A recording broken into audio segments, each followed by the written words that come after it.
ছাত্র ছাত্রীরা শুনতে চাচ্ছেন। এ পর্যায়ে শুভেচ্ছা বক্তব্য নিয়ে আসার জন্য অনুরোধ করছি হযরত ফারুক রাদিয়াল্লাহু একাডেমি মান্নাবর প্রিন্সিপাল হযরত মাওলানা মোহাম্মদ জিয়াউল সাহেব। হযরত মাওলানা জিয়াউল সাহেবকে ওনার শুভেচ্ছা বক্তব্য নিয়ে আসার জন্য অনুরোধ করছি।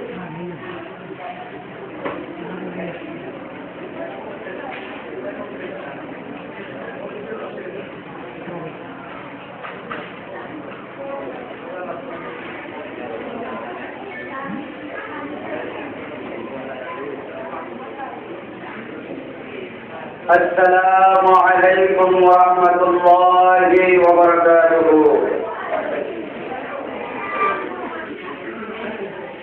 الحمد لله والصلاة والسلام على رسول الله. أما بعد فأعوذ بالله من الشيطان الرجيم. بسم الله الرحمن الرحيم. हजरत उमर फारूक রাদিয়াল্লাহু তাআলা আনহু একাডেমি কর্তৃক আয়োজিত আজকের বার্ষিক ক্রীড়া প্রতিযোগিতা ও পুরস্কার বিতরণীয় অনুষ্ঠানের সম্মানিত সভাপতি হযরত উমর ফারুক রাদিয়াল্লাহু তাআলা আনহু একাডেমির ম্যানেজিং কমিটির সম্মানিত সভাপতি ৭ নং জালালপুর ইউনিয়ন পরিষদের বহুবারের নির্বাচিত স্বনামধন্য চেয়ারম্যান হযরত মাওলানা সুলাইমান হোসেন সাহেব, আজকের এই মহতী অনুষ্ঠানের সম্মানিত চিফের প্রধান অতিথি জনাব মোহাম্মদ মনিরুজ্জামান, ভারপ্রাপ্ত উপজেলা নির্বাহী অফিসার দক্ষিণ সুরমা সিলেট, এবং বিশেষ অতিথিবৃন্দ,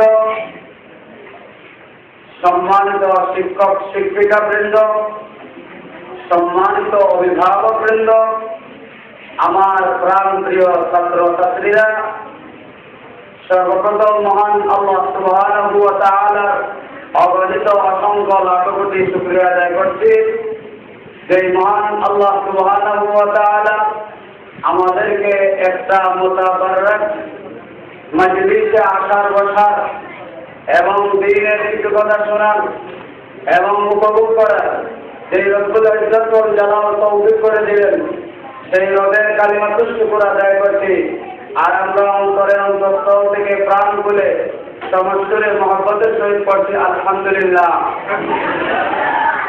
সম্মানিত উপস্থিতি, আমি আমার শুভেচ্ছা বক্তব্যে প্রথমেই বলছি সম্মানিত প্রধান অতিথি, বিশেষ অতিথিবৃন্দ এবং সম্মানিত অভিভাবকবৃন্দ, সম্মানিত শিক্ষক শিক্ষিকাবৃন্দ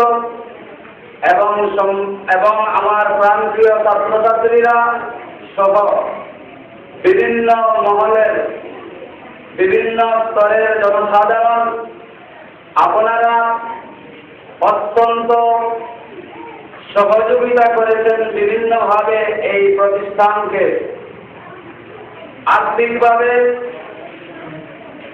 এবং বিবেক বুদ্ধি মেধা এবং আপনাদের প্রাণপ্রিয় ছেলে সন্তান দিয়া হযরত উমর ফারুক রাদিয়াল্লাহু তাআলা আনহু একাডেমি তথা ইসলামী প্রতিষ্ঠানকে উজ্জীবিত করেছেন। এই জন্য আমি এই প্রতিষ্ঠানের প্রিন্সিপাল হিসাবে আমার শুভেচ্ছা বক্তব্যে আপনাদের প্রত্যেককে আন্তরিক মুবারকবাদ জানাই। সাথে সাথে এই দোয়া করি আল্লাহ রাব্বুল ইজ্জত ওয়াল জালাল আপনাদের ছেলে সন্তান এখানে দ্বীনি শিক্ষা অর্জন করতেছে, তাদের মাধ্যমে কিয়ামতের দিন আপনারা যাতে নূরের টুপি পরিধান করতে পারেন, আল্লাহ রাব্বুল আলামিন তৌফিক দান করুন। আমরা বলি আমিন। সম্মানিত উপস্থিতি, আমি অত্যন্ত সংক্ষিপ্ত বক্তব্য দেব। আমার বক্তব্য আপনারা বিভিন্নভাবে শুনেছেন, আমি আজকে তাফসীর করব না। সংক্ষিপ্ত বক্তব্য আমি দেব এবং আরো অতিথিবৃন্দ ওনারা অত্যন্ত সুন্দর বক্তব্য আপনাদের সম্মুখে উপস্থাপন করবেন। আমি এই কথা বলতে চাই, আল্লাহ রাব্বুল ইজ্জত ওয়াল জালাল সর্বপ্রথম ইসলামী শিক্ষা হাসিল করার জন্য, ইসলামী শিক্ষা অর্জন করার জন্য, কোরআন সুন্নাহর শিক্ষা অর্জন করার জন্য আল্লাহ রাব্বুল ইজ্জত ওয়াল জালাল বিশ্বনবী রাহমাতুল লিল আলামিন জনাবে মুহাম্মদুর রাসূলুল্লাহ সাল্লাল্লাহু আলাইহি ওয়াসাল্লামের উপর হেরা গুহায় সর্বপ্রথম ৫খানা আয়াত নাযিল হয়েছে। সেই ৫খানা আয়াতের মধ্যে আল্লাহ রাব্বুল ইজ্জত ওয়াল জালাল গোটা বিশ্ব মুসলিম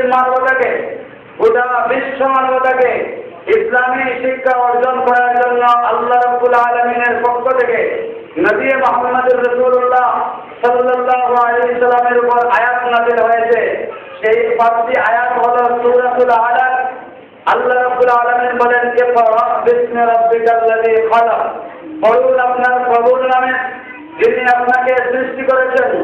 তাহলে এই আয়াত থেকে এই কথা পরিলক্ষিত হয়ে যায় যে আমরা যারা এই পৃথিবীতে আল্লাহ রাব্বুল আলামিন আমাদেরকে সৃষ্টি করেছেন, আমাদেরকে সৃষ্টি করে আল্লাহ রাব্বুল আলামিন বলছেন যে আপনার প্রভুর নামে পড়ুন। এই কথা থেকে এই কথা পরিষ্কার হয়ে গেছে, প্রভুর নামের পড়া আমাদের সমাজে চলবে, বাকি পড়া সমাজে চলতে পারে না। আমার বন্ধুগণ, ইসলামী শিক্ষার সাথে অন্যান্য শিক্ষার যে সংঘর্ষ আমরা মানুষদেরকে বুঝাই, আসলে কোরআন শরীফ সংঘর্ষের কথা বলে না। কোরআন এবং সুন্নাহর জ্ঞানের পাশাপাশি জিওগ্রাফি, বিজ্ঞানের শিক্ষা, গণিতের শিক্ষা, সমাজের অন্যান্য শিক্ষার কথা কোরআন শরীফের মধ্যে আছে। কিন্তু দেখা গেছে আমাদের সমাজে আমরা মানুষদেরকে শিক্ষা বিভক্তকরণের মাধ্যমে মানুষদেরকে আমরা বুঝাই যে অন্যান্য শিক্ষার পাশাপাশি, আধুনিক শিক্ষার পাশাপাশি ইসলামী শিক্ষা। আসলে ইসলামী শিক্ষাটাই তো আধুনিক। যেই শিক্ষা সব যুগে চলে, যে কোরআন সব যুগে চলে, যে কোরআন সর্বকালে চলে, সেই কোরআনই তো হলো আধুনিক। কিন্তু অন্যান্য শিক্ষা সর্বকালে চলে না। আজকে বর্তমান যুগে দেখবেন নতুন নতুন চুলের স্টাইল এসেছে, কিছুদিন পর সেটা ডেমেজ হয়ে গেছে, আর এটা চলে না। আজকে দেখা গেছে বিজ্ঞানীরা বিভিন্ন থিওরি ওনারা দিয়েছেন, দেখা গেছে এক যুগ পরে সেই থিওরি ভুল রূপে রূপান্তরিত হয়ে সেটা বিদায় হয়ে গেছে। মিস্টার ডারউইন সাহেব উনি থিওরি দিয়েছেন, মানুষ বানর থেকে এসেছেন। ওনার থিওরি অনেক বছর পর ভুল হিসাবে সাব্যস্ত হয়েছে। বর্তমান আধুনিক বিজ্ঞানীরা সেই থিওরিকে আর মানে না, বলে এটা একটা রং থিওরি, এটা সৌদ, এটা প্লেন, এটা ফেলে দাও। সুতরাং যেই থিওরি দার্শনিক Russell Burton, sir Isaac Newton, এরপরে বিভিন্ন দার্শনিক বিজ্ঞানীরা বিভিন্ন থিওরি সমাজের মানুষের শান্তির জন্য ওনারা বলেছেন, অধিকাংশ থিওরি ওনাদের গ্রহণযোগ্য হয়েছে, অধিকাংশ থিওরি গ্রহণযোগ্য হয় নাই, মানুষেরা গ্রহণযোগ্য করে নাই, এবং কোরআন শরীফের সাথে কন্ট্রাডিকশন হয়েছে, যার কারণে সেই থিওরিগুলো বাতিল হয়ে গেছে। কিন্তু আমার বন্ধুগণ, আমি একটা কথা বলতে চাই, কোরআন শরীফের একটা থিওরি কেন, একটা দেশ জগৎ কেন, একটা দেশ কেন, একটা নকশা পর্যন্ত পরিবর্তন হয় নাই, পরিবর্তন হবেও না, ঠিক কিনা? তাহলে বোঝা গেল কোরআন শরীফের থিওরি এটা সঠিক থিওরি। তাহলে বোঝা যায় ইসলামী শিক্ষাই হলো আধুনিক শিক্ষা। ইসলামী শিক্ষা হলো সর্বকালের, সর্বযুগের, সর্ব সময়ের জন্য উপযোগী শিক্ষা। সেই জন্য এই কথা বলা যাবে না যে অন্যান্য শিক্ষার, ইসলামী শিক্ষার সাথে আধুনিক শিক্ষা, এই কথা বলা যাবে না। ইসলামী শিক্ষাটাই আধুনিক। আল্লাহ রাব্বুল ইজ্জত ওয়াল জালাল বলেছেন, ওয়ানাজ্জালনা আলাইকাল কিতাবা তিবয়ানান লিকুল্লি শাই। আমি আল্লাহ রাব্বুল আলামিন মানব জীবনের ইহকালীন এবং পরকালীন সকল সমস্যার সমাধান আমি আল্লাহ রাব্বুল ইজ্জত ওয়াল জালাল কোরআন শরীফের মধ্যে ব্যাখ্যা বিশ্লেষণ করে মানুষের কল্যাণার্থে বর্ণনা করে দিয়েছি। বলেন আলহামদুলিল্লাহ। তাহলে কোরআন শরীফ